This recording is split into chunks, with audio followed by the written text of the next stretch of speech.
Support for this podcast comes from the patrons at patreon.com/FMLFPL.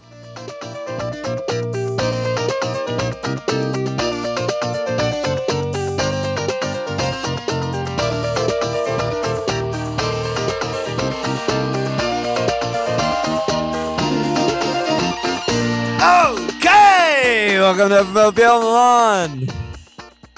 I am Nate. Producer Nate filling in for a wisdom teeth removed Walsh. Red flag Walsh. Yeah.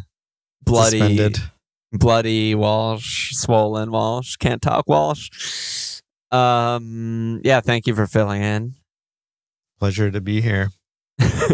So this is the Game Week 20 / me on Wildcard pod.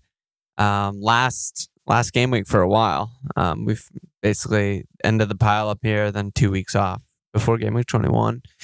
We're doing a live stream. Yeah, go ahead. No, I was just going to somehow missed all that there was an actual break this year. Well, it's funny you say that because in my head I was like, oh, great. The players finally get a break. It's like every team has at least 5 injuries that are important, it feels like. And then you look at the actual fixtures and there's FA Cup games, EFL Cup games, like in both of these breaks. I'm like, they're not really getting a break. And then like everyone going to AFCON and Asian Cup is going to play like 120 minutes every 3 days because that's always how it goes. Sorry, finish your housekeeping. I interrupted. Oh, no, you're good. I mean, nothing else. We're doing a live stream tomorrow and then, that's it basically for the pileup. But yeah, how you doing, dude? Pretty good. Had a nice little Christmas couple days. Nice. Been following your musings. Been enjoying that. Thank you. Yeah, it's fun to write that kind of shit, to be honest. Yeah, you used to do more of that. Both of you, right? We used to do more the writing. Lineup lambs for the OG FMLFPL fans will know lineup lamentations. It was actually really nice. I forgot what it feels like to write out what you're thinking in the moment. And it's sort of like, well, obviously it captures a moment in time, but it also makes you think about stuff as you're writing it and rereading it. And then when when I'm actually finalizing my wildcard team, I have stuff to look back on and be like, oh yeah, wait, I was here. Like, why am I off that now? And you can analyze your own decisions. Yeah, exactly.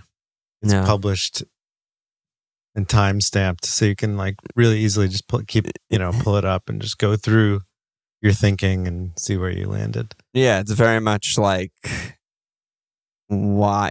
analyzing decisions with and removing a little bit of bias, because it's Spurs concede 4 and I'm sure a lot of people are ripping Porro everything out of their changes team. Yeah, but then you should look back and be like, wait, but Porro was in every one of my drafts.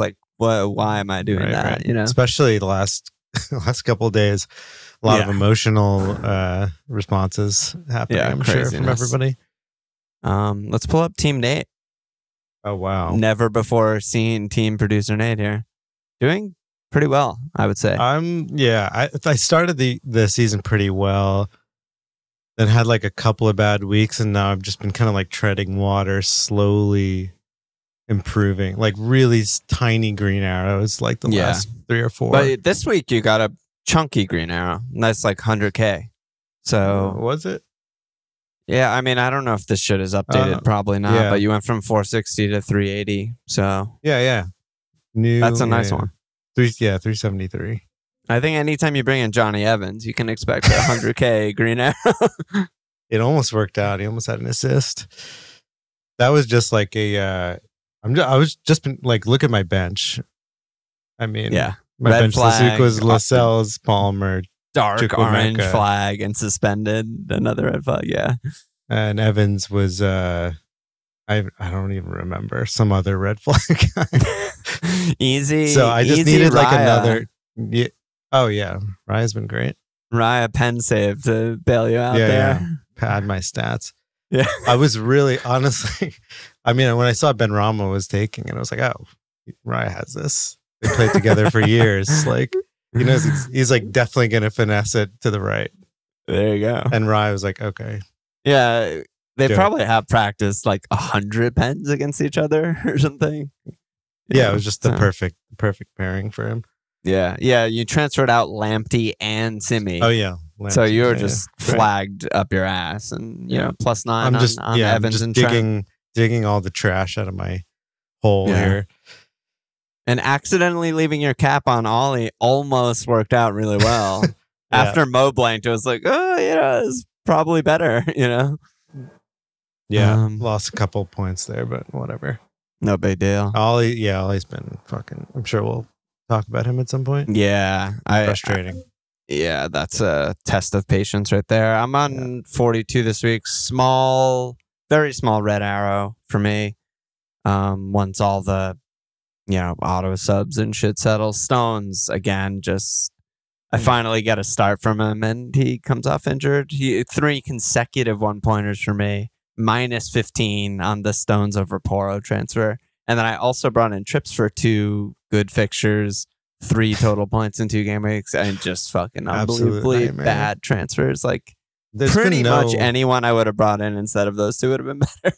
Yeah. I mean, there's been no City defense pick the whole season, pretty much. Kyle starting every game. I think it started with Akanji, actually, early on. But I kind of remember that. He was great. And then, it was just, there's no there's been some consistency. I guess you could have Ake or something, but. I mean, Kyle's literally played every single game. He's played every single game. 90 in every single game the entire season. We're all just convincing ourselves. But he has no points. Yeah. He has 53 points in 1890s. I mean, it's fucking awful. It's disgusting. Yeah, it's disgusting. And I'm going to wildcard out of a lot of these guys, so we'll get there. Not going to do any league updates. I mean, the matches just finished like an hour and a half ago, so I don't think anything's updated correctly yet. Do that on next pod.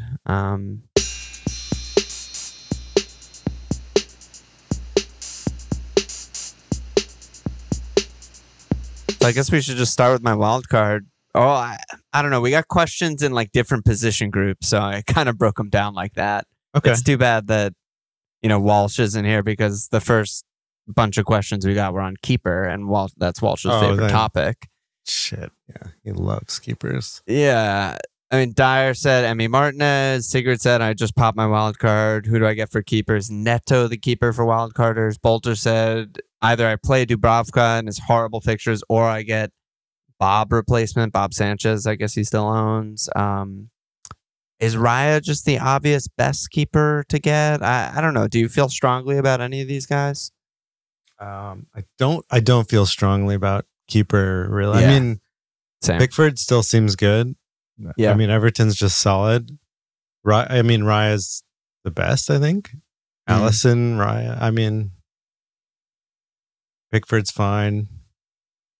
Dubravka seemed like a little hack, but Newcastle's just like, it's not happening right now. And for the next few weeks, they're not keeping it clean.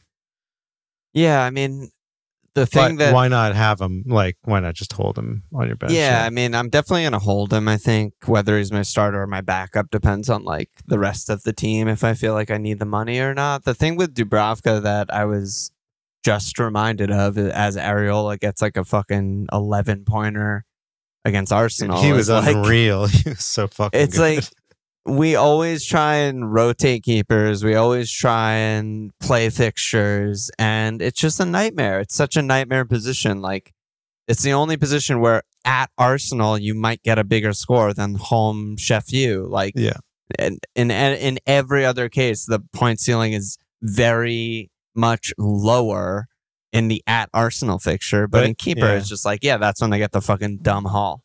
But you do want some chance of a clean, at least. And Newcastle, that has not been the case for the past 6 games or so. Yeah. I mean, they've been awful. They have their first week off, and then they get 2 weeks off, and then they get another 2 weeks off. They're getting fit. I mean, if they don't buy someone, I just can't get it out of my head that, like, at Liverpool, home Man City, at Villa, like, Dubrav's got a double-digit haul in one of those. Like, it's just destiny. Probably like Villa, because Ollie loves to just finish poorly right at the keeper. I mean, even at Anfield, like, their first week off, they just got absolutely embarrassed. I'm like, they're about to just double-decker park, put in, like, a defensive performance, just like the Man United game, sort of. Like, I'm just like, geez, it feels simultaneously bad to start him and bad to bench him. But I'm not really, as for like who to get on Wildcard, I mean, I feel like I haven't actually done this yet, but I'll try and do it in a like musings post before, everything's actually final. But you want the magic combo of like their best on their team, on their respective team for baseline bones, right? So like you want the scenario where if Everton keep it clean, Pickford's going to outbone the other defenders, for example, which in Pickford's case, he usually does. You also want the combo of like they allow shots, but they're not that good of shots, right? So like, I mean, like friend of the pod, Bullet always posts this thing. Yeah. Keepers that get saves and bonus are much better than keepers that don't get saves and bonus, right? And so like that's my hesitation with like a Raya. And the same reason I don't really like going Ederson, right? It's like when Arsenal clean, they concede like one shot and he's nowhere near bonus ever, and he gets a 6-pointer. Whereas like if Neto cleans, he's probably getting a save point and he's definitely getting bonus. And it's the same with Pickford. And so I think I always still am leaning towards those like mid-priced guys more than the, really expensive guys. I don't know what Allison Dyche somehow is the guy, gets a lot. Yeah. Dyche has always been the master of like his keepers are just the master of that. Right. Yeah. So I do like the Pickford shout. I mean, the fixtures, I could not care less. If you're wildcarding like I am, like, it's game week 20. Everyone plays everyone. Like, I don't care. You're you're never using a free on this spot. So whoever you're getting, I don't care. They're going to play more than half the league before you use your second wild card. So like, whatever. They're also a lot better Everton fixtures now than they were a few weeks ago. And Everton are also good, so everything is better than it seems. They're just like much better than Wolves, Fulham, Palace, these teams on their fixture list that are like, I don't know. They're just way better than those teams. So, whatever. Fucking keeper. Nightmare. Did you listen? Have you listened to the Newcastle follow-up double pivot pod yet? I haven't yet. I was traveling. I just didn't have time. Yeah, how was it? Well, they just threw out this stat early on that since the Arsenal win in November 4th or whatever that was. Gordon goal back in the day. Yeah. Newcastle's averaged 2 expected goals allowed per game. It's 1.96. I did the math just to make sure because it sounded that's got to be unreal. Worse than the league. Yeah. Because there's a few like 3.5s in there, like 4. Yeah. I mean, Chris Wood himself got like over 2. Yeah. So yeah, that's just, I think, don't rely on Dubravka, but like there's so many cheap guys. Like, The thing with Newcastle, I mean, I don't want to go like too deep into them because I think most people are selling their Newcastle assets rightfully before these 3 fixtures, but I'm still kind of a believer. And by the time these 3 bad fixtures are done, that's over 2 months from now, basically. No, sorry, over a month and a little from now. February 3rd, game week 23. They start a really good run. They're probably going to be mostly fit by then because there's not that many matches. They're only playing once a week because they're knocked out of Europe. And I'm just like, that is in the back of my mind to like, okay, I probably actually will want to go back to trips then, but it's very far away. So like, I'm not worrying about it now for my wild card or whatever, but just something in the back of my mind. Another reason they're going to be fine once they get some guys back. Yeah. And the schedule chills out a little bit. That's basically what I think. Yeah. Okay. So that's done. Keeper done.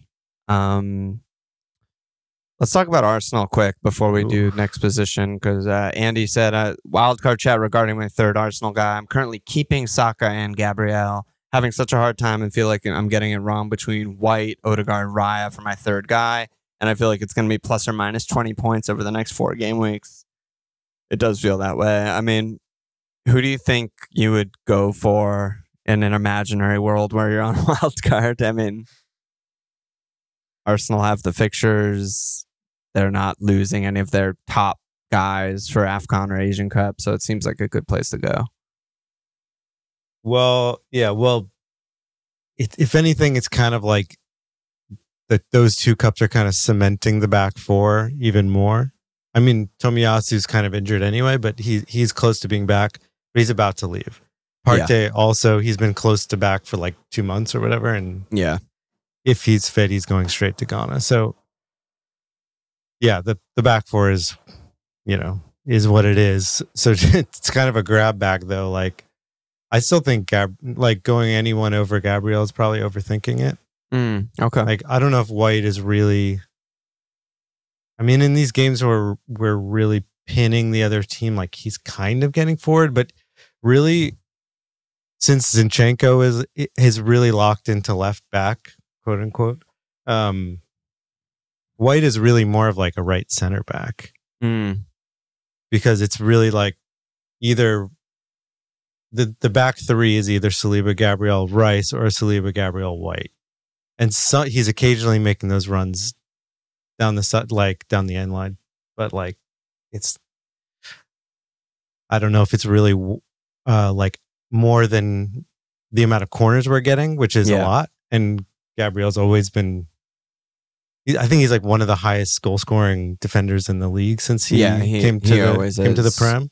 Yeah, he always gets a ton of shots and XG compared to other. Yeah, I guess that's like a calculation, and assists obviously are worth less. So I kind of feel like it's not that big of a difference, and it's not really worth the extra money. Okay. Especially now that it's over 0.5, it's like potentially fucking something else up in your team. Yeah, I mean, I'm happy to say that because, I do feel like purely just watching, nothing to do with numbers, like White is overlapping less this year than he did last year. I feel like so many times last year is getting to the byline, crossing or cutting back, and just getting or creating big chances. But because my temptation was to go both Zinchenko and Ben White and just be like, these are the nailed fullbacks for now with no, Kivior, no Timber, no Tomiyasu. Like, they're going to start every game, I think. I was trying to think of a good analogy for Zinchenko right now. He's like, oh, God. It's like, so like Jekyll and Hyde, like bipolar, two-faced. Yeah. Like, he's so important to the team still, and he does a lot of really good stuff, but his bad side is worse than it's ever been. Yeah. He's just fucking losing his head in these moments. And like some really bad giveaways. His tackling is just horrible now. Yeah. He's usually today he was terrible. I thought White was bad today too. Most of the season he's been kind of like coasting, not being a liability defensively, like putting pressure where there needs to be pressure and like covering space when he needs to, like nipping in and winning some balls or whatever. But yeah, it's not going well for him right now, but there's no one to bring in. I mean, Kivior technically, but like, right? Yeah, he doesn't seem fully trusted in the same way that, it would change the shape of the team so much at this point. Yeah. So I don't think he's going anywhere, but it is like, I don't know. It's not necessarily affecting him in fantasy except for yellow cards, which are like very much on the table with how he's been playing with some of these tackles. Yeah. I wouldn't be surprised if he racks up quite a few in the next few games. Yeah. Yeah, he got away with one today. It's just like a natural thing, I think, in FPL to go for the more expensive players, right? They always seem more shiny and cool. And then B, like the fullbacks over the center backs. But maybe I'm just doing a bad job actually evaluating like Gabriel's goal threat, which is, again, like you said, twice as many points as an assist anyway. But I don't know. There's also the attack, right? You don't have to double defense, and you certainly don't have to go Raya. I think most people are on Saka. I mean, nothing he did today changed that as a pick for me. I mean, he had 9 shots today. Like, he was just, Arsenal were just pushing so hard, and he was central. But what do you think about... I think he had a chance early on. Yeah. He had, like, the first 35 minutes or so, like, they really weren't doubling him as fast, as quick as normal. And I think he could have done more damage down the wing.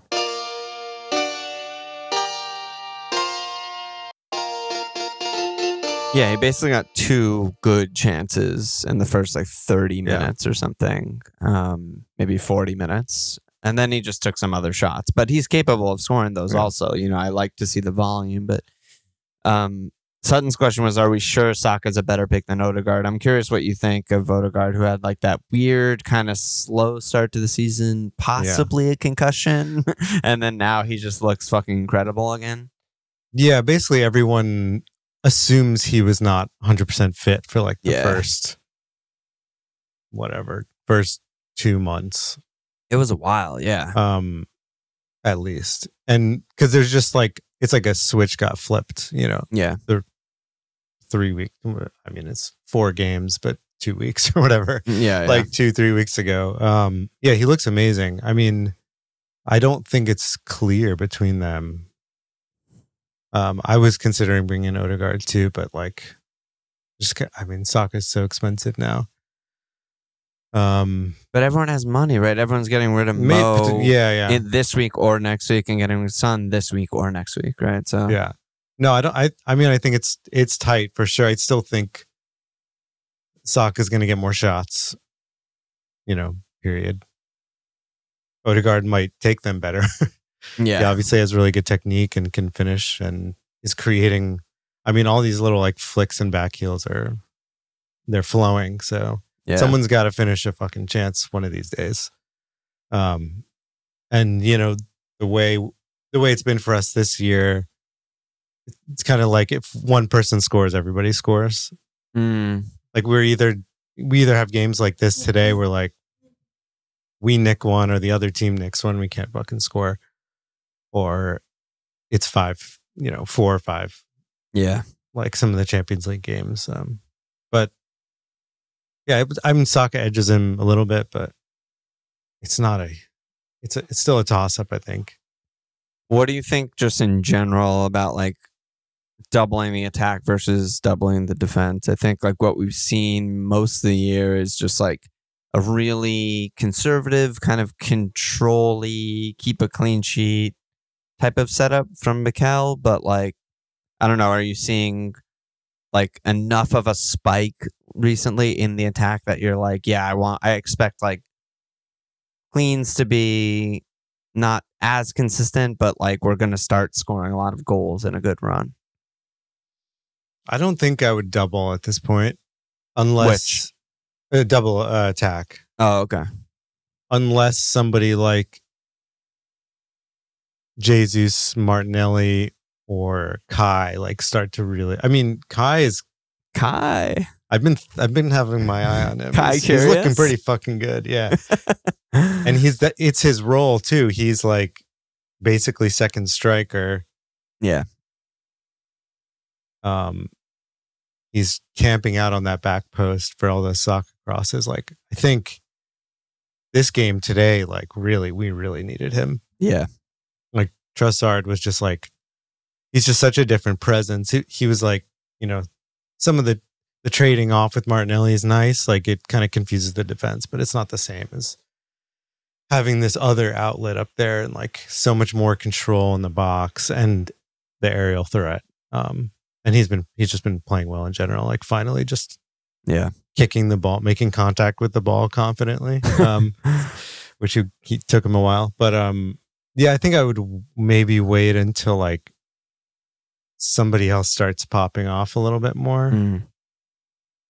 I mean, I feel like you can make the argument that Kai has already begun popping off. He's begun, I think. Liverpool game aside, he was quiet, but in recent, like since like, I'm just trying to look at his game log, like since sort of the Burnley match, like game 12-ish, even off the bench, he's getting like shots, he's getting big chances, he has 4 goals. I don't know. I mean, it's one thing to say like give it time, but I don't have time. I'm on Wildcard this week, not next week, you know? So I'm like, maybe there's a punt there, but going him over Odegaard feels like kind of fucking insane. It's just a budget. Yeah, it's like if for some reason, you know, if it's you want an expensive guy and a cheap guy kind of thing. Yeah. because there's a pretty big gap still. He's like 7 something, 7-1. Yeah, 7-1 versus 8-4. I don't know. I'm kind of waiting on Martinelli to fucking get his shit together. Because it's really rough season for him. Yeah. All right, well, let's talk about other midfielders because I think that's who we're like comparing these guys to anyway. Because everyone, as aforementioned, if you don't know by now, Mo and Son are both going away, and any AFCON Asian Cup players are going away. They won't play in game week 21, and then the further they go in the competition, the more game weeks they'll miss. So, and they could miss up to like, I don't know. Kev on Discord told me today that like the teams that make the finals or semifinals, whatever round we're at in the EFL Cup, I don't even know, will also blank in game week 26. And like Liverpool has a two-leg semifinal, I think it is, against Fulham, and Chelsea has a 2-leg semifinal against Middlesbrough. So obviously they're the two favorites. And so if that happens, I mean, we might not have Mo until like game week 27 at this point. If Egypt go far, and same with Son, if South Korea goes far and Tottenham end up blanking in 26, like who the fuck knows? So everyone will be getting rid of these players this week or next week. And the question is like, who do we get? I mean, is any of that stuff confirmed? Like in terms of the national team, like squads, like is all that stuff like 100%? Yeah, they're definitely gone. Sometimes there's some weird shit that happens. There's other guys I think that got like announced a little bit later, like Onana and Kudus and stuff like that, but everything else is saying like, yeah, they're like literally the captains of the teams officially. Yeah. But yeah, so I mean the people are asking about other mids, and Kid said is Raz a pick. Aurelio said who's the best 9 and under. Benji, is there an argument to say the 4 best midfielders at the moment are all leaving in one game week? Mo, Son, Kudus, and Hwang. Solly said, can we talk about City mids? And Max said, what do we think about Richarlison after watching the Brighton game? Any thoughts?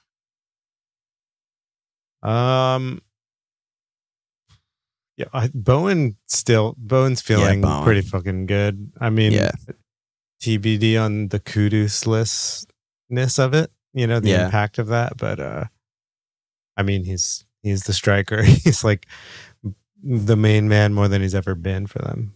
Yeah. So that kind of, he seems great. Foden's looking good. Raz, I don't know about that. We don't know how they're gonna gel. They're at such a weird spot right now where like I think they're actually playing pretty well, at least attacking, but we don't know who's gonna play like in terms of Raz and Cuckoo, Palmer, Nico, like which midfielder misses out between like Gallagher, Enzo, Caicedo. Like it's just kind of weird. We don't really know the connections there. Yeah, Chelsea's definitely looking a lot better, but just no idea what they're gonna do. It's just too much of a wild card situation. It's definitely a punt, but like at the same time, 4 out of their next 5 fixtures are at Luton, home Fulham, home Wolves, at Palace, and that's why it's maybe worth talking about because he could like double return in any of those. But if he plays, Bowen, I have a really hard time like wrapping my head around like what, and this applies to many different teams. Like, what does losing good player from the starting 11 do to the other good players in the starting 11? Right. So it's like, what does Kudus out do to the production of the other West Ham players? Mo out, other players out too for other teams. I have a hard time wrapping my head around that. I'm kind of with you on Bowen. I keep talking about him every week as like he's obviously just good and he's just having like a career very good season. But again, if you swap Kudus for like fucking Ings or today, Mubama, for example, like Kudus was kind of the only reason West Ham got up the field at He all. was so good. Yeah, he was great. Like Bowen wouldn't have touched the ball, I don't think, if Kudus wasn't there. But they're not playing Arsenal every week. Even still, Bowen had 0 shots. Yeah. Like he just got an assist on one very weird, may have been out of bounds, deflected. But he does that. He seems to do that every week. He returns every week. Yeah. And the next Brighton, Sheffield United, Bournemouth, and Man United are not the same thing. Yeah, they're not at Arsenal. And even the Arsenal game in 24, at least it's home. Yeah, so like that's the one obviously very bad fixture in a run that otherwise is really good till maybe at Newcastle in game week 30. I mean, that's it. Yeah, Bowen should probably... But also Kudus might be back for that anyway.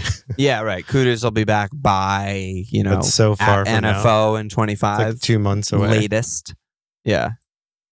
Yeah, and I have no idea, like, the quality of Ghana this tournament. Like, are they good? Like, I don't fucking know. So they could get knocked out early, and then he's back in, like, game week 22. Easily, And it doesn't even fucking matter. Yeah, Bowen should spend more time in my wildcard team, probably. How do you feel about Elanga? I mean, I think he would be starting weekly for Man United, and they really fucked up by getting rid of him. He's looked really good this season. Yeah. He was obviously electric against Newcastle. Yeah, he was unreal. Yeah, and he's done that a bunch of times this season, I think. I mean,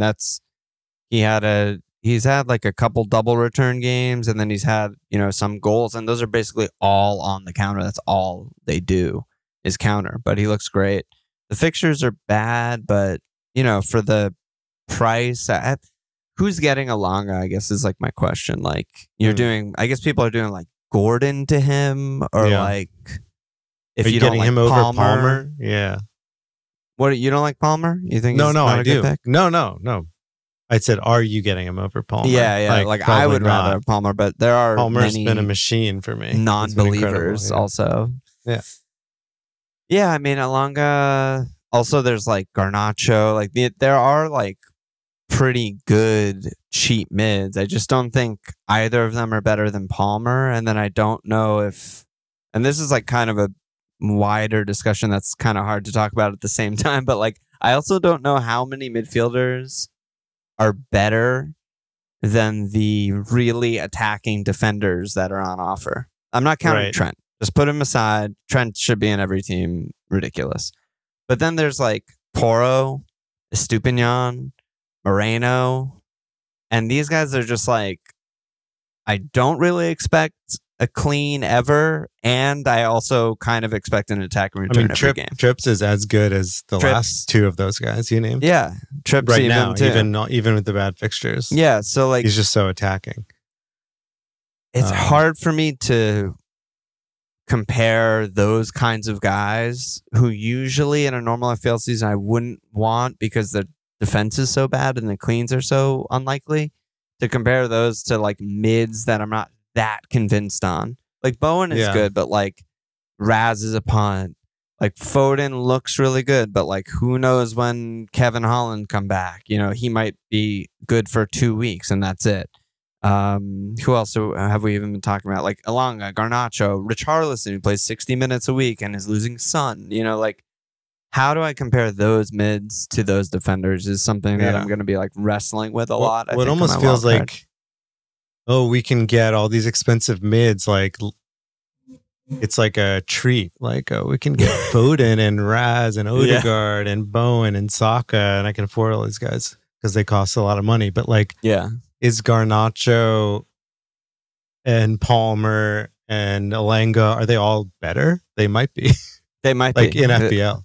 If you just like delete the price, like who's actually going to score goals? And like I trust Bowen and Odegaard, and I trust Palmer, and I trust Saka.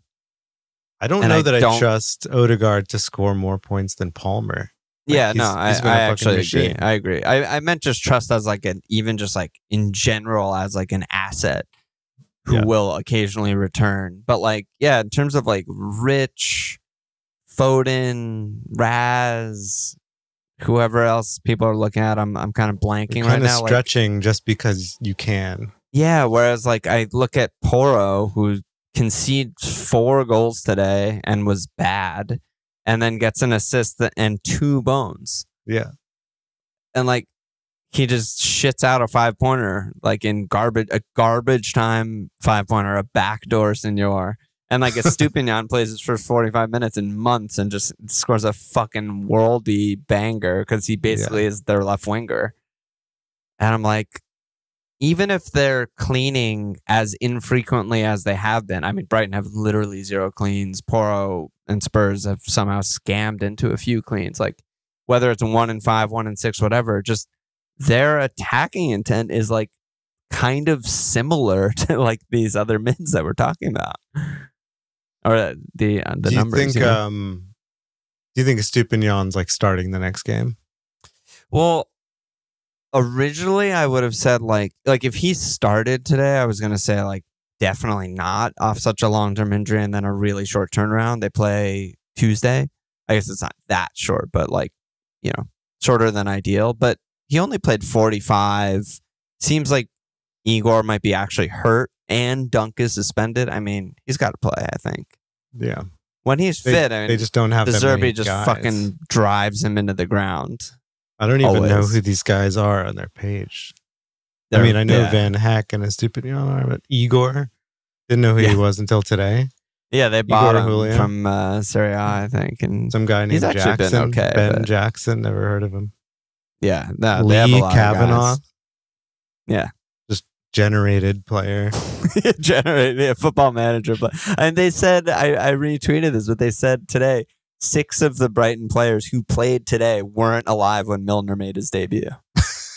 And Milner was on the pitch, like playing well. It's getting to the point where those stats are less and less surprising because of how fucking old he is. I know. But he was also really good. They're just running out teenagers and destroying Spurs for fun. I mean, yeah, so I don't know. Like, and then there's the issue of like deciding between those aforementioned defenders this is where my wildcard gets like really messy. I think forward has like a pretty clear chalk 3 that like most people will go like Dom, Ollie, and Alvarez with money in the bank to move Alvarez to Holland, or you just go Dom, Ollie, Holland, and bench Holland or just have a good 5th attack or whatever. I think is like that's obvious. But yeah, like which mids to throw in there and trust, and which defenders and how many defenders to trust is kind of driving me up the wall. Do you have any guidance for me in this moment of darkness? Well, you just like brought something else up. If I can pivot for a second, just because Darwin, dude, I think he's very much a shout to be in there. Like, oh my god, especially with Holland coming back, are you holding Jalv? Is he really better than Darwin? Also, what's happening with Jota coming in? Who's going to play in the middle? Like, I don't really know Liverpool as well. Like, yeah, I think Jota was in the middle, right? When he subbed on. Yeah, I think that's a big, like, sort of unanswerable question at this moment because like most of these guys have never played games when Mo is not in the team because Mo just plays 90 every week. Like, I think that like what we saw was Gakpo, Darwin were kind of splitting time left wing and central, and they played really well together. Like it seems like, to me at least, they should keep starting together when Mo's out because it's a good enough partnership. And then it's like, if that is true, which is a big if, I don't really know shit, then the right side is between Diaz and Jota. I mean, Diaz has been out of form for a bit and he got kind of hurt. Jota just came back from a long injury, so is he ready to like start games and play 60 minutes? I don't know. But yeah, I mean, obviously I love Darwin. I think about him all the time. He's like my favorite player right now to watch. But him over any of Dom or either of Dom or Ollie feels fucking insane. Like it feels like malpractice because even when he does start, he gets 70 to 80 minutes Darwin, and those guys are 90 every week. And good. It's not like they're not good. They're both very good and putting up good numbers. And then Alvarez thing is like,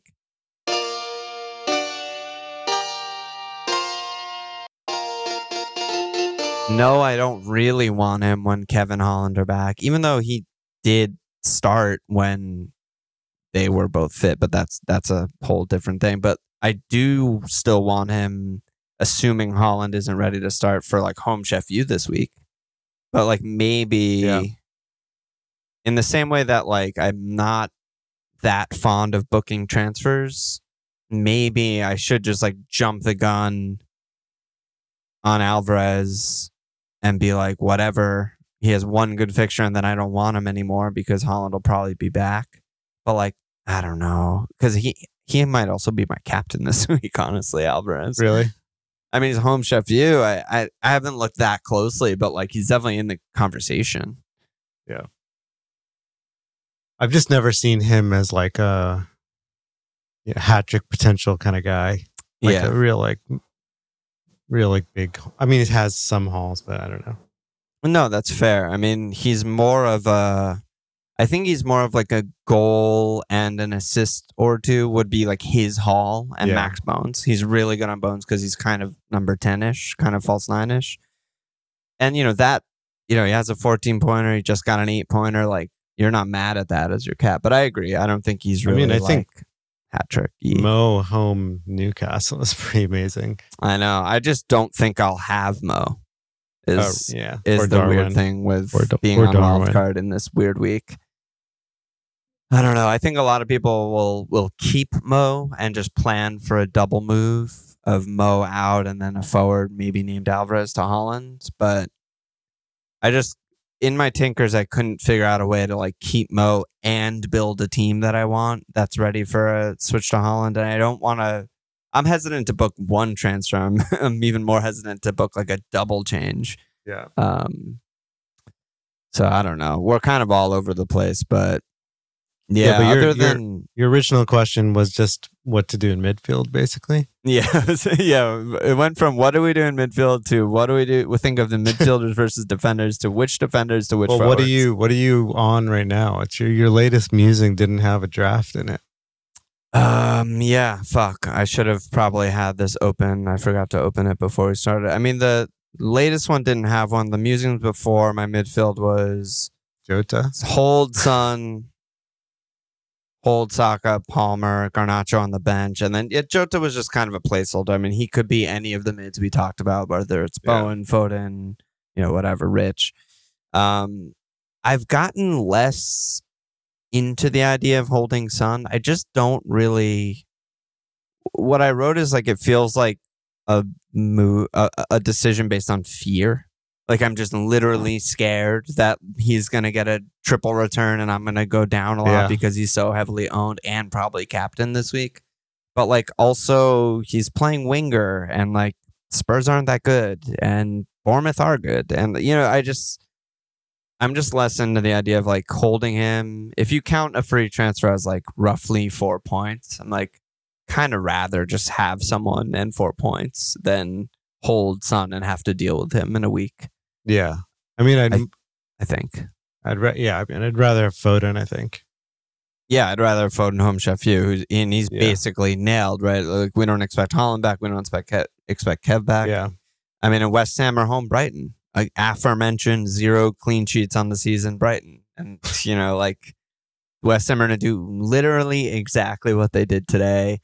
Park, counter through Kudus. Hopefully they have Paqueta back. Counter. Bowen's going to be against on the end of some way stuff. Worse defenders. Way worse defenders. Less and defenders.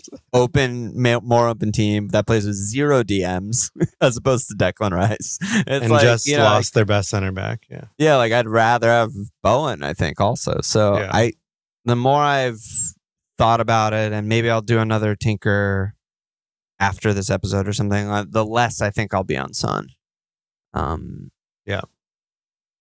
It doesn't feel like a big risk to me not going without him, honestly. It is only because he's so highly owned and it's like still a home, pretty good fixture. But when I can't let ownership just have this like chokehold over me. Like, even if I get one, I always have a bad week after the week I wildcard. I mean, that is just FPL lore to get a big red arrow the week you wildcard and then steadily climb back.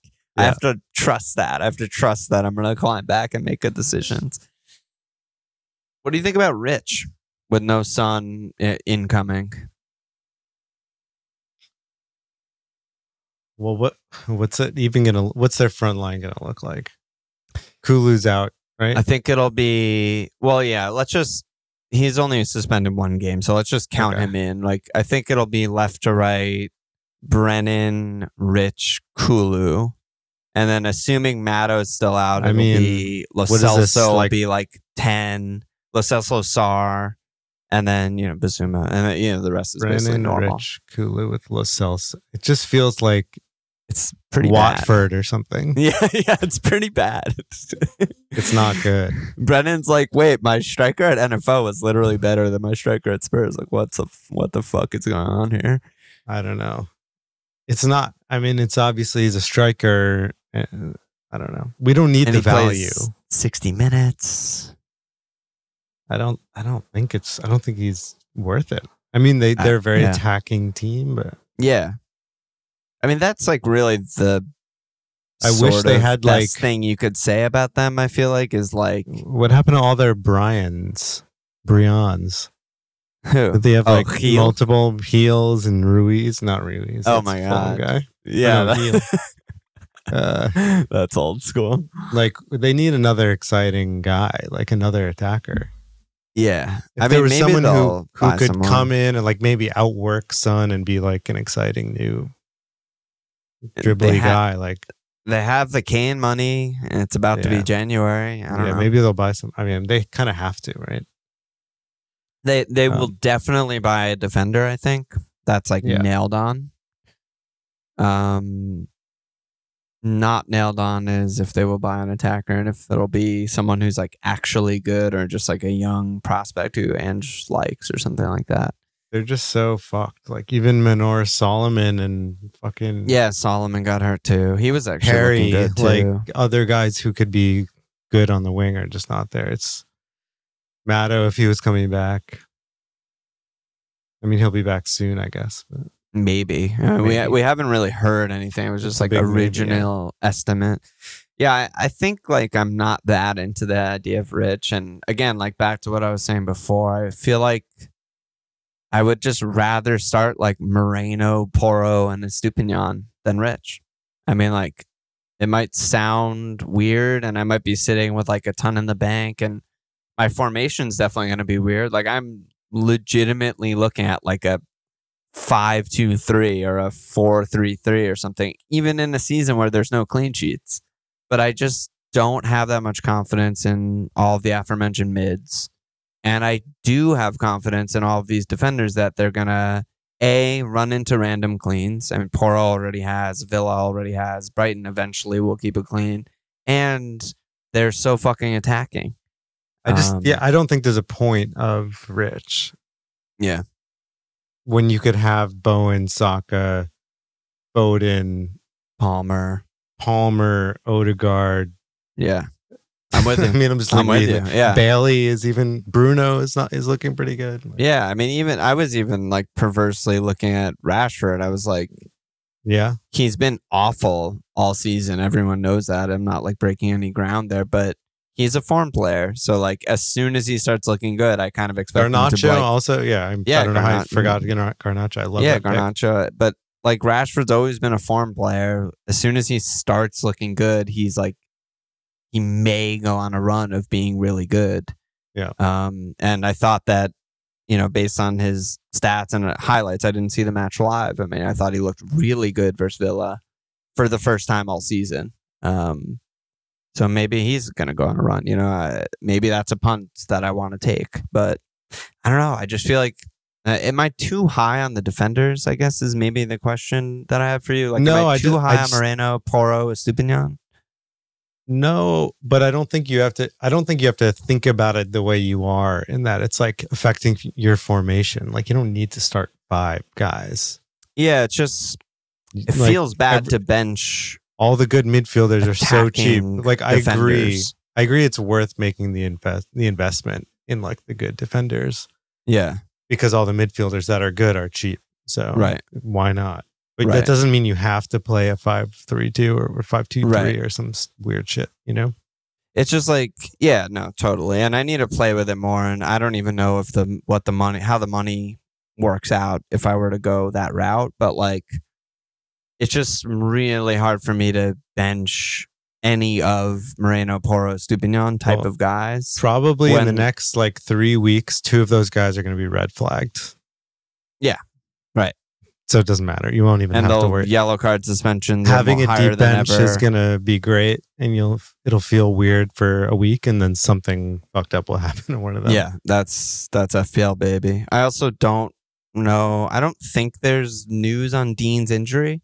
So, I mean, it might not even be that bad, and Moreno might be out of my team by like tomorrow morning. So, I don't know, but I am thinking about those a lot. What else is there? Yeah, we kind of talked about all these guys. I don't know if we need to go further. So who are you looking at for cap this week? Mo, because I think I'm still gonna have him. I still have Son and Mo, so yeah. Not gonna. I'm probably gonna transfer one of them out, and it's not gonna be him this week. I'll probably get rid of Son maybe this week. Man, they're both good this week, though. I think I could just roll the transfer, I guess. I still have a lot of issues in my team, but so it feels I would love to use them do like Lascelles to Gusto, just like clean up my shit a little bit. Yeah, do that then. You don't but then I won't have 2 transfers next week. Yeah, I mean you'll just do it over 2 weeks instead. Or if Holland's back, it'll be a hit. But like what's a hit? What's a hit in the wind? A hit is a hit. Yeah, I mean, the cap this week's interesting. I think that Mo home Newcastle's a shout, even though personally, and maybe this is a don't trust fans moment, but like personally, I expect Newcastle to like with a week off after an embarrassing result, come and park and be just really like focused and on it defensively. I think it's going to be a really, really hard game for Liverpool. I wouldn't cap him. Then there's Sun home Bournemouth. I mean, Arsenal at Fulham. There's Man City home Sheffield, and there's Villa home Burnley. And I think there's like cap shouts all over the place between like Ollie, Jalv, and Foden's a punt. Saka, Son.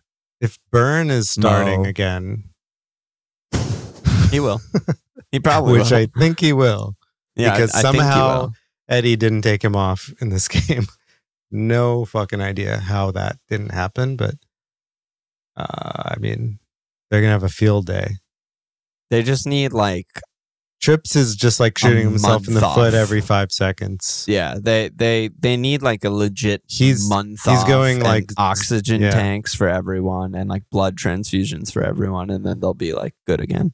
Trips is going Zinchenko mode. Yeah, he's gone full Zinchenko. He's really Shar and Botman are fine, but they have mistakes in them. They're not perfect. And Burns just been really. I mean, I guess he's just playing too much, but I mean that's the thing, right? It's like I agree with everything you're saying, and if they played the way they've been playing, kind of aggressively pressing and attacking, I'm like, oh my god, we're gonna fucking rip them to shreds. They have no chance.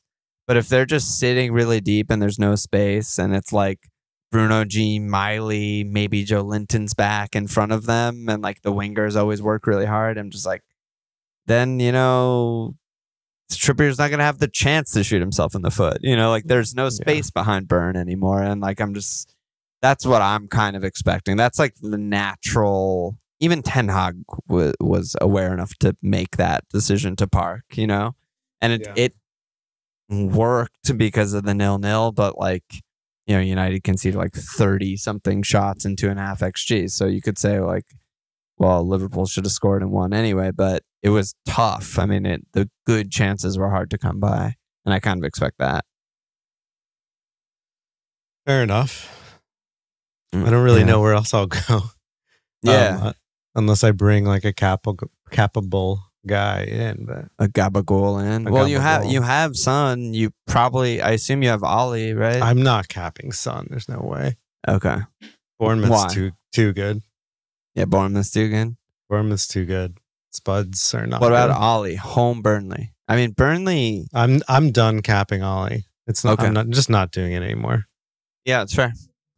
My big takeaway from the Liverpool Burnley match is just like, okay, Sheffield changed managers and now they're a bus, and sometimes buses don't. Sometimes the dam doesn't break or the levee doesn't break, and you know it's tough. Yeah. Luton are always a tough bus, and it's the same. So same exact thing for that. Burnley are the last team left that have a really dumb manager who plays really attacking front foot football, even though none of his players are capable of doing it. And they're like my last hope, my like dying hope of like they could concede 5 any week. Like they were a complete joke. First 45 minutes, Liverpool could have scored 4 or 5. Then in the second half, he was like, okay, we're going to park actually. And then it became more of a, whatever. The game just kind of petered out. They're capable of it. It's just, it's funny with them. I felt that way in the Arsenal match. I was like, this is going to be perfect for us. They play such a high line and they're aggressive and whatever. And then he came in and had this like whole different game plan just for Arsenal. And it was like perfect. It was like, wow, they're actually really hard to break down. Like, okay, why haven't they been doing this the whole fucking year? Yeah. And then, then they immediately go back to the other game plan right after. Yeah, maybe I'm doing a disservice to company. But I don't know if he's going to respect Villa in that way. Yeah, that's the thing. It's like he didn't respect Liverpool for 45 minutes, so why would he respect Villa? I mean, I wouldn't. I mean, Villa's also kind of like been pretty kamikaze. Like, you would think sitting and countering would work better on them. I mean, they're weird. They somehow keep people from doing that pretty well, but. Well, unless it's very much Garnacho and Rasmus Højlund at the wheel, then they don't prevent shit. But I don't know. I'm interested in an Ollie cap. I don't know what the fuck I'm going to do, but obviously Ollie's been very bad. I mean, do you think, you mentioned your frustration with Ollie earlier, like, do you think there's a shout of me not going Ollie on Wildcard? Because I haven't really played with that. He's just like a ticking guy. I mean, he's in a good team. Yeah. He's a good player, but he's just... like, he's been in the league long enough. We know who he is. Yeah. He's not a guy that's like potentially one of the best strikers in the league, potentially golden boot guy. Like, no, he's not. He's like, I don't know. He reminds me of like Welbeck in his prime, kind of. Yeah, that's a Although good shot, he was injured all the time, but like the more, solid version of that. He's good at football. He's going to get some assists, get some goals. He's in a good team, but like, I just don't trust him to ever explode and like finish hard chances or like. Well, no, that's like complete luck. If he ever finishes he's not gonna. Yeah, he's not gonna pull points out of his ass and like games where he has 0.08 xG or whatever. Right, and 2 shots. He's not like Vardying it, Yeah, he's not going to have that Son kind of hat trick where it's like, you got one tap in, but the other 2 were like worldies. Yeah, exactly. He's not Chris Wood. So I'm fine holding him, but I mean, if there's 3 better guys, that have them. Like Darwin, I do feel like I don't know about Darwin. Like, he might get to a place where he's regularly able to score braces and like, in the right games. Obviously he's not going to score 2 goals a game, but but I think he has the capability of it, or at least the potential for it. Yeah. No, I think that's fair. On like a technical level, Yeah, it's just tough, man. It's tough with Ollie because, I mean, he's a classic case of like, just don't watch the games and just get the points. Yeah. And I think that like a perpetually underrated thing in all fantasy sports, not just FPL, is just minutes, time played. But like if you're going to tell me next 10 weeks, Ollie's going to start and play 90 every week, that's expected. He plays 90 every game. And Darwin's going to start every game and play 90. Yeah, I might pick Darwin. I mean, he might be on pens when Mo is gone. He has a higher ceiling, has a much better attacking team. But that's just not the actual world we live in. He's probably going to play 70 minutes most games that he starts. And then he's not going to start some games and he's going to play 20 minutes.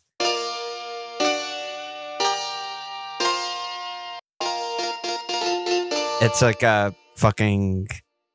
It just like grows. The gap just grows the more minute differential there is, if that makes any sense. I also feel like Villa as a team is not... it's not, it's not an unknown anymore. Like, yeah, people know how they play now, so they're not going to just give them tons of space. Yeah, they're going to treat them like a good team. I don't think he's going to get any more like 20-point. Yeah, he had that fucking 23-pointer, ridiculous. He's probably still going to tick and be fine, and they're going to be a good team, but it's going to be harder for them to score goals. Yeah. The point. Yeah, I think that's a fair shout. I mean, that was kind of like that's one of the theories, I guess, of like Newcastle from last year to this year, right? It's like last year they kind of like sucker punched everyone and were fucking amazing, and like no one respected them and they countered on everyone, and then now they're just being treated like a top team, and it's much harder, especially with the way they play. Yeah, exactly. Yeah, I mean, that's most of the questions. I mean, I don't know if there's... I think like the questions that are still like looming for me that I'll have to like think about more, and I'll have to do another musings, and we have the live stream tomorrow and press conferences tomorrow. So there's like still a lot more action, but I'm thinking about like, am I keeping Son? Probably not. Am I going Haaland and just like hoping that he's fit for game week 21, and just this week I just start someone else who's good, whether it's like, Gusto or a fifth mid or, some other good defender, whatever? Or do I go Alvarez? And then I need to figure out like, not just my captain for this week. I haven't actually looked, but like, who are my captains for the short-term 4 to 5 to 6 game weeks? While there's no Mo, no Son, potentially no Haaland, that might also make some decisions for me. Like I haven't looked at this yet, so I don't have any like read on it. But like if I find that there's a player that I haven't been tinkering with that much, who looks like, okay, I could maybe captain them like 3 times in the next 6 game weeks or something like that. I'm just making up numbers. Then like that's probably someone I should go towards.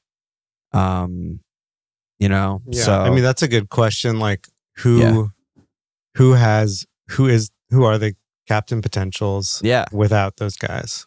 Like you have to, I think, assume, at least in that sort of exercise, I think you have to assume that those guys aren't going to be there.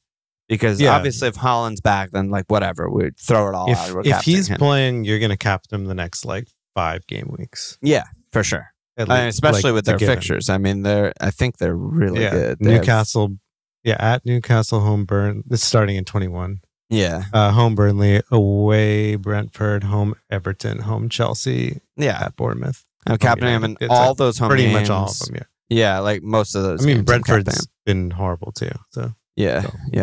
They're Newcastle also horrible. Right. So I mean, I'll just do it live, but like, so game week 21, like who are the fixtures I'm really targeting? I mean, like Chelsea, West Ham's at Sheffield. Yeah, Chelsea's home Fulham. Liverpool's at Bournemouth. That's not like that good. Arsenal's home Palace. Like I don't love these fixtures. I mean, no. Yeah, like you could argue like Nkuku's the best captain out of this group or something like that, which is psycho, but possibly true. Game week 22 again, like it'll be Haaland obviously if he's fit. It'll be Alvarez if Haaland isn't fit, home Burnley, and then I guess I don't need to look further than that. It'll be one of those. Game week 23. I think you could target Spurs next week too. United home Spurs. You mean Captain Garnacho, Rashford, whoever you end up on? Yeah. I mean, dude, am I crazy for thinking about Rashford? No, not at all. I think Garnacho has looked better for longer. Yeah. So it's a little crazy, been their best attacker all season. I don't think that's like a hot take at all. No. But aforementioned form player, I mean, Rashford's been around so long. We know exactly who you this just guy know is. what he can do. If he's hot, he could just like be a brace every other game kind of guy, which we saw last season. Yeah, maybe that's my punt. You know, maybe I forego one of those defenders and, you know, whatever, and I just punt on Rashford or something like that. I don't think that's crazy. But I don't know. I don't know where I'm going to go. As of now, I think I'll have Bowen. I think I'll go Alvarez, Dom, Ollie. I think I won't have Son. I think I'll keep Saka, keep Palmer with the idea of starting Palmer. I still really believe in him. Maybe I'll go for a Rashford punt. As far as which defenders, Trent's a shoe-in, and then I'm like between, you know, which Arsenal guy, Porro, Estupinian, Moreno. Hopefully we get some Dean injury news. Keeper, I still like Neto, who I think I had in the most recent Tinker that I posted. He's great on bones. They concede shots. You know, all you need to hear is cheap, whatever. But I'm, you know, very not settled on that. I haven't done too much thinking about keeper yet. But yeah, I mean, I think that's roughly where I'm at. Damn. Neto's name is Norberto. Even more reason to get him. Shout out to Norbert Kakache, friend of the pod. Let's go.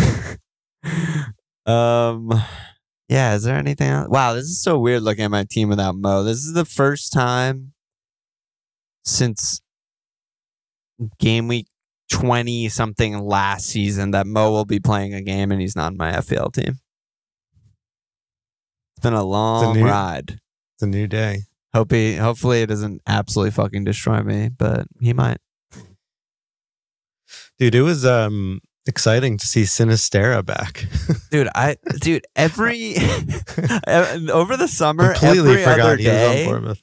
Yeah, every other day, Bournemouth would sign a guy I love. Yeah. And Sinistera being one of them. And, you know, they still have fucking... Is Scott... What is that his name? Scott? Alex Scott or whatever? Yeah, the guy who was sick last game. Yeah, like everyone was saying how good he is. He came in hurt. He looked fucking amazing on highlights. Good numbers. And then they still have fucking... dude, I'm completely blank. They still have Tyler Adams. He hasn't played a minute for them. He hasn't played a single minute. He keeps having setback after setback, but it's just like, oh man, they have another amazing midfielder I love. Yeah, that's sad. Man, they would be so good if he wasn't just oh my god, double pivot injured. of Scott and Tyler Adams. Let's go. Yeah. Sinistera and Kluivert wide. They're so fun, dude. Yeah. They're so fucking Semenyo's been good too. They're just Semenyo's great. Dom is having a like breakout great year. You know, Kirkez is fun. He's 19, and they're just great. And that was actually Graham Burglar's question: are there any Bournemouth picks besides Dom? I mean, I mentioned Neto, who's pretty high on my list, honestly, for keeper. But are there any attacker picks that you like? I mean, I like them. I don't know that I would get them. Yeah. Story of my life. We just need an emergence, you know, of one of them. Like I wouldn't Tavernier would probably be the guy. Yeah, but I'm more excited by like if Sinistera or Kluivert like wins the job clearly, you know. Yeah. I think the upside for Tavernier is like he seems to have like nailed himself down, and he's sort of number one, maybe 1A, 1B with Cook on like set pieces and stuff. But like there's a world where he's starting every game. Cook is not necessarily starting every game with Scott coming in and whatnot. And like he's playing really far forward. He's kind of number 10. He might be on all the set pieces, and he's just like ticking and good. But yeah, I mean, it's just really hard to pick any of these guys over the aforementioned mids. Yeah. I also have an eye on the Forest guys. Alonga. You're obsessed with Alonga, right? Well, Gibbs White also is so good. MGW, yeah. Yeah. Yeah, Nunu's got them playing and football. Cho is back too. Yeah. Yeah. Like, that's exciting. Team. Another like completely made up FIFA team that would never actually exist in real life, except for the fact that it does. Yeah, it's interesting. Yeah, well, they have so many fucking players. So basically many players. like Nuno just like started a draft team in FIFA. With like 50 guys to choose from. Yeah, he's like, I guess I'll They have go like 100 defenders. Cho Alonga with Chris Wood in the middle. Like, what? I'll start Gonzalo Montiel and Aurier or whatever. Yeah. Grab bag defenders or whatever. They have Nuno Tavares still and fucking... Yeah. They have Nico Williams still somehow. Yeah, they have Nico. He actually got an assist recently. Got an assist against Wolves game week 16. 5 goalkeeper. Yeah, what the fuck is this team? But this is an actual Football Manager run team because I think the psycho owner's son, like, tells him to buy guys from Football Manager or something. There was something to that. My God. But yeah, I'm curious to see. I mean, it seems like he just simplified it.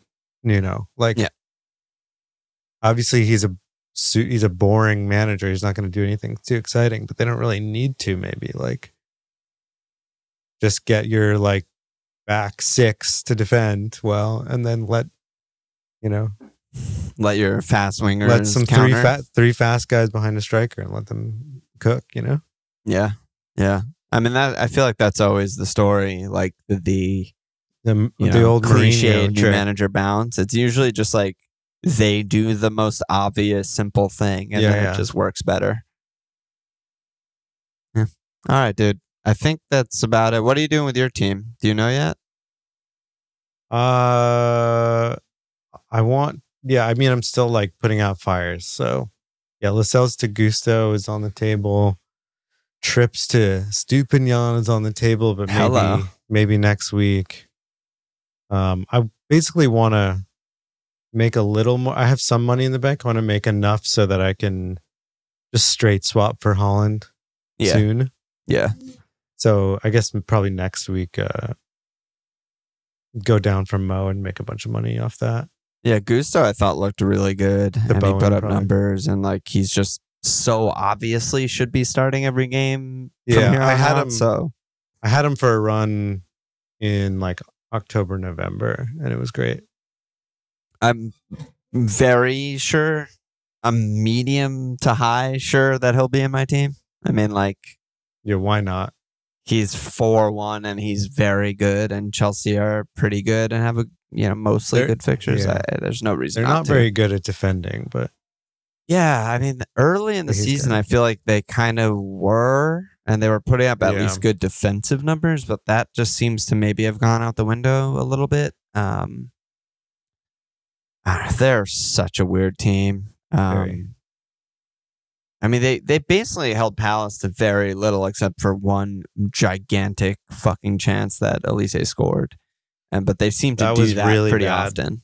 Yeah, Colwell was really bad on that. I rewatched that like 4 times. And I don't know what he's doing. He just like collapses and just leaves Elise completely unmarked. It's like he's a center back playing out of position or something. Well, he should be good at marking a ball in the air. Like, clearing a ball in the air. I just feel like the angles are different. Like if you're starting from the middle, like where he's, I don't know. I mean, I'm grasping, but like we know he's a good center back, and then like, well, we know he's good with the ball. We don't know he's a good center back, but I think he was good defensively for Brighton too. But this season he's just like kind of all over the place. I don't know, but like I feel like Chelsea are sort of like, Chelsea defense is what people think Liverpool's defense is, but isn't actually, which is like sometimes concede like 4 XG and tons of chances, and like the other team's like anytime Chelsea clean, it's like unlucky. Like the other team like had multiple huge chances to score. Yeah. But yeah, I don't know. They've also had kind of a tough run and some injuries at bad times. And they bought such weird players. Weird player. Lavia hasn't played a single minute this season. Now he has. Oh, he played? He just did. Oh my God, I totally missed that. Yesterday. Oh yeah, he subbed on in 58 minutes. Holy shit. So maybe that'll help. They have like they're so weird because I feel like they're the one team in the league where I'm like, it's hard to make an 11, but I could easily make like a 14. Like if soccer just immediately changed to 14, I'm like, oh yeah, here's their attacking 5, here's their midfield 4. Like easy, nailed on. But then I have to like make cuts and start an 11 that's functional. It gets weird. Yeah. Don't know who to cut. Don't know who should start every game. Starting Madueke or Matson or Raz or and just Palmer, like Mudryk, Gallagher, Caicedo, Lavia, Enzo. I'm just like, they should all start. They're all good. Yeah. All right, dude. Let me slap an ass here. We got one new sign up, Paddy Gallagher. Huge. Get in there, baby. Slap that ass. Nate, any last words? Maybe see you not tomorrow. See you in 3 days, maybe 4 days. Yeah, see you in 3 days or 4 days. Happy New Year to everyone, and I'll post more about my wildcard tomorrow.